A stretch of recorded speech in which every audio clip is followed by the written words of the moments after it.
Edante ve ronton mi kudo game mi de nu eje do to e ganton ho ba mi de na sedo anonu gbe mi ton fon gbe o me mi na ton to rajile le ho tale je mi na besi mo na ti me mi rajile so e wa yi ne kondo po e sinu so e to ro gbeta PRD podo UP opo yi de yo eyin nu bo wa chiche me de nu wa le yin gbon mi na do omoje me ton ro nu wa mi ton e lo me mi go si apa ere ko mi na ton to rajile ye me yin o to pono si hwen do vile do zesin aikun gbanji yo ye dele dion ye mo ide bona si wuno novi yi bonu wa mon koton nu konton ye bloro si bigbe mi dogudo wa ye me chile mi hotale ye ne bondo gbenu do podopo mi ton le bodo jile mi jijan yi bo vo do fie mi de bona si hudo mo jeme ndede do jije wero beneto mi ton mele me Mina to interagile to Rogbeta Union démocratique pour un Bénin nouveau UTBN no y Claudine Fiavi Prudence Yoton et podo to Rogbeta BR Bloc républicain pour et Mako Jacode do Fibos Huiton Kodibla do Bois Noé CMD de Yingbon de Di e Wachiri Rajile akojije mon koton foina de mele yo e sogbi abo yeme yin Ogbeta Union démocratique pour un Bénin nouveau UTBN noton sinvile yo ye dele dion ye gbogbo yin alijinu akojije mon koton bo de nu wale yin bo ye moje meton mi ba donado so wa yin ye dele yi blokple to ho dogbeta vi mon koton le meyin kan apare ku le blokple bo ina moje meton ndo apa mon koton okwe mechira mi pon moje meton ro obra ho Cyril Djikwi e yin poronu ogan e kwazanu to ho dogbe mon koton yo sino mi dire UDBN wemi mi dire kayin BR mi me bi karo to gan gudo bo mi ka mondo mi no po mi na ze to inukon ahwana supo bo mi na je fokan bo mi dalo we mame podo BR po we ma de mi dalo indo mi na no po UDBN si mere na bio BM bo na lesun opo e karon fon gidin bo no bio meme mo a nde re je na blo bo mi kare wu yo amondo BS si mere o ye ba ho mi ton de bua mi do plio nde vole je no do bo mi ton le do jo me mo ko ye so ye do nde bu me a mi ka je po mo je no san na bro ko ropo bo mi to wa je ho me sinji bo je parti o me goji go sinji bo je nu ranji bo je nu doji bo mi akambe do ete jaji e do e o mi ganle mi ko sa parti o mi ko jago mi de mi mo nde ba mi de o mi do e o mi de mi ko razo wa nu mi de suwa to vire we mi wa so wa na we mero parti o me o si azo wa gide bo mi wa iple bo mo do ko lo dion e si pla bi nkan a mi na no te bo da lo na nu wa mi ton do BM bo na pon do fite mi hwe aji ko bi ne me ma mo do na ndile a bo ka je to ho me bo je nu funfun doji bo do wi de mi ko da lo wi ma me ko do be po UDBN sodia UDBN ko gba eni ma wa o oli ode na do ho ha kple me UDBN ton e wa je me mi ton le finji o do ho do to menu yiwe bem do nkusina mo cho mi na do ndio mi na level i ministère de l'intérieur bona kpondo UDBN kporo ti aji ntele jo boy blodo we mame mi service e do ton mi mo do UDBN no edo isoji gbang iro fine nde setin on de yimbo ho de yo Union démocratique pour un Bénin nouveau no Claudine Afiavi Prudence Yoton e mele do dido do egba yo egba mina go si anpa ne ho mina to entoro jile o to Rogbeta e o PRD mera ho Adrien Hungbeji ton ekpodo to horogbeta UP Union Progressiste onesi olobo mera ho jogbenu FIFA me edenu die e mewe nele ye ho ide le dokpolo blo odokpo bo eruzo UP le renouveau to horogbeta yare yade yin kondokpo to horogbeta we nele ton ene bo so e wa yine yo ewe wale o eje ngbelo je gangbe e bloro I minister for ten hogbonu ton do finebo edentv mi du itome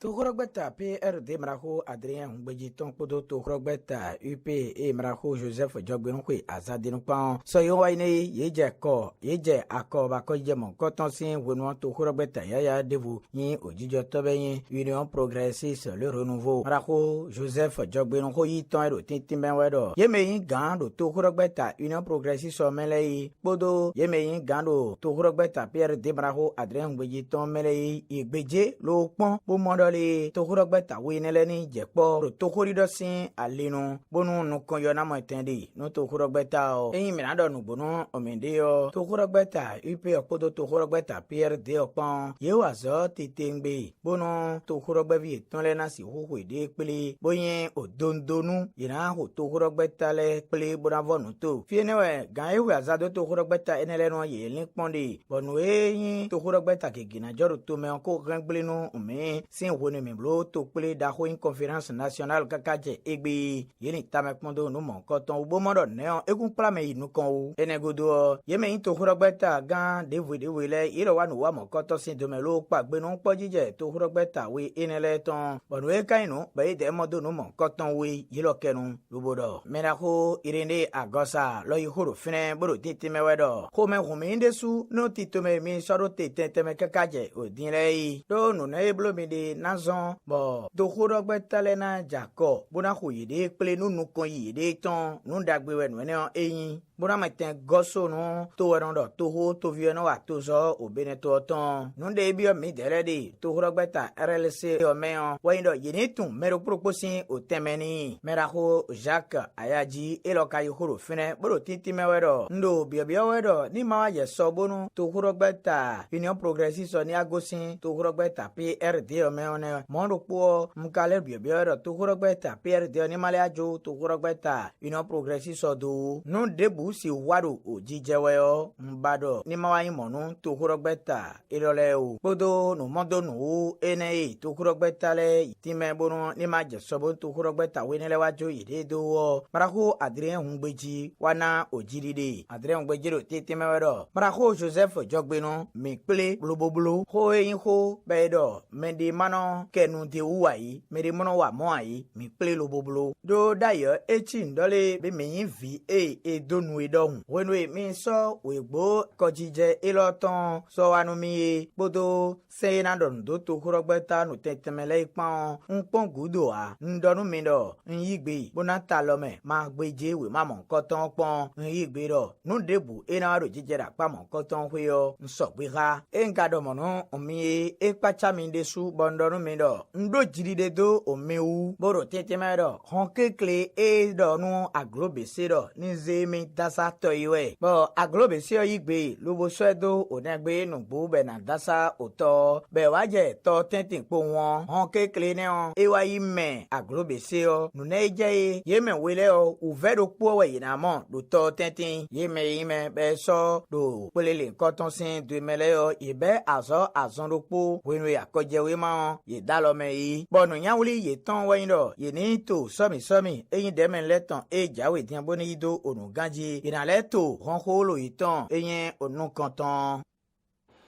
tohorogbeta sin akpahwene mechire mi kana to entora jire to na inu kan ekun tohorogbeta kerewe no do hodenu to vile lolomo no ojurokoko melo no do hodeu enewezon bo wendo eyin o to pon no ton do zesin aikun gbanjiye yeme eyin ovi o wendo mon kotonton a vivu viticlile ye ho idile pledo si bigbe waye lo lu pe gen lo ye mo idebo tun do jire ena blo novi bona novi yi lo na si hu kenudo nueyin hudo itondo kwendo me kakaije oto ho ime idewu mi ko yele me chilemi awajija wenu daho wenyi nu tokpono henu vile do sibigbe elo do vinele hoyidele kple pomo yide bona do no novi lobode wanyi fo bokanale ni tamedo ha iton sinu kon yiwu do kondo pome we azan wanon satodi me amo mide bodo nu ye de mi non bulobo me do porupo no cha go iton jide ma yonge me na wa mo mide bo mi na pele mide oyo povu na yan ede to mi ton le na yan o vie ton le ko vie ton vile ko vie ton sile po e nde sombo mi wa pledo firo egbe ede nu oni mi li na bulu pon for 20 mi ton le quasi li lo no en bo mi na dogbe ton e lo yen mo nu o me do me supo do yi me fa mi to pono me bo etun ede ya filedu la no ede pe ka ti to ron jo million zazan e lo pa so ti bra yi gbegbo e bo me ru file ina be na yan ede do ina mo no fun to mo zewu e ma yan no e mi bi onu yo nu ne o we so mo me ho le mi no go do eton yewe no edo yewe hodo azan enegberu ten omeon voflin ten eneme watole bido kondokpo nyinu debo ho akweti tengbi ye kan eneme we to pono henu vilegbon boren kudido nu mawu sin nina temetelewa dokunu akluno nu dagbe alopa isin le yero duduwe zankeze bon aloton melewu novi menino do to pono henu me hota ejiwe ye so setakle ye ton elo so junjon ine lobonu nu yiwa temetemele we do je konu setakle mon koton setakle ye tonu koton elo domeon ye de lini gigiton bona do jofundo rudo dede yin ha eton meton le sinsin mimo sin akpawi evivin mi town modo no viche si vivi le bi sesio enano don ede pli wa emo mi tantile o mi nano no po do bu do wanyin me bo mere so na honu mere adide yakwe no do gbodiyan mi na yin do po do igreja me na lebo yin do po do hanu me yes sena kogoro kulo ko mi ton lebo mi na levo du bona levo du kaka so imo we na yin home hun ka kple podo wedru temetemele po we planu yiwale vivonu lobo do kporokpo henu vi enele ton ko so ayi ton so do setakple kwe e jawe to meji gboro ni yedo me lobo onu ele jajo ko je kangbi o kan ko e lo meton mi mori e jachodo mechile mi na gosi akpane ko mi ko tun dojile do mali median we ma home enabe we ma home ka na be we yo merci me vo enabe agbere pon merci gegeka wedo azove we beneto mi tonton akpa mo nkan ton ko yo to gan do a ero kan ko bonu beneto vile trala ye me rin we ma home vi bro do kole ni mo merci akpa ene kuyo ena mo jemede do okple gengende sin akpa kuibo mi itu tomebo mina hoto pede mechele bona matin gbogbo alinu hudo edo edo ayoji do mesi no prometo sin alinu ne wezon ba chepe paze gbeta din bona se mesi no prometo bona joko hotonu ahosole se do ayoji chobonu no kanayin moweyan medelede do meme be kanale nanu yen edo onuyen ji we chobona se edo ayeji ina planu omende eni ona dalo yi be na matin penu kundo azoyin ye ton u bona waro ayoji marako Wilfred Leandre Humbeji engbedo a chepe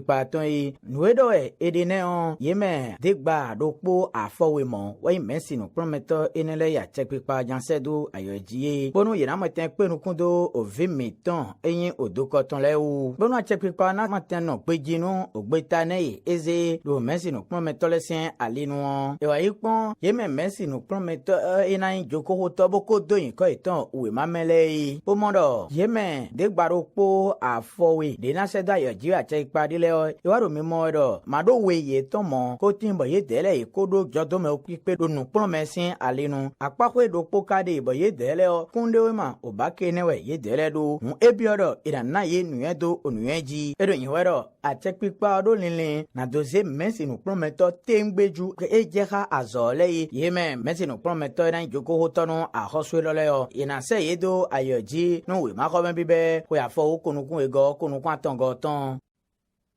Eleme mechilemi esoro mona huwe ami to gbe ndokoropo mi ton lewo kado ji mi kudo oteno kuda ijiyan kudo yera gbe ponro eden tv sin korun ojibonu ni iwede fonu.